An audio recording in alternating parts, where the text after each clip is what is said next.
বর্তমানে treasure NFT থেকে টাকা কেউ ফেরত পাচ্ছেন না। অনেকে আশঙ্কা করছেন ট্রেজার এনএফটি বন্ধ হয়ে যাবে। গত 2 তারিখের এক্সপ্রেস ট্রিবিউনের যে খবর বেরিয়েছিল তার স্ক্রিনশট আমি দিচ্ছি, যেখানে বলা হচ্ছে ট্রেজার এনএফটিতে টাকা উইথড্রয়াল বন্ধ আছে। এই সংবাদে আরো বলা হয়েছে যে অর্থনৈতিক বিশেষজ্ঞদের মতে ট্রেজার এনএফটি একটি পঞ্জি স্কিম। ট্রেজার এনএফটিতে মুনাফা বা রিটার্নের প্রতিশ্রুতি অত্যন্ত অধিক ছিল এবং এখানে রেফারাল কমিশন ছিল। এই দুইয়ের উপর ভিত্তি করে বিশেষজ্ঞগণ বলেছেন এটি একটি পঞ্জি স্কিম। বন্ধুগণ, পঞ্জি স্কিম সম্পর্কে আপনাদের আগেই অবগত করলাম। ভবিষ্যতে এই পঞ্জি স্কিমে টাকা লগ্নি থেকে সাবধান থাকবেন। সুস্থ থাকবেন, সতর্ক থাকবেন, ভালো থাকবেন।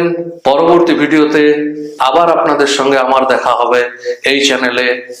ধন্যবাদ, নমস্কার।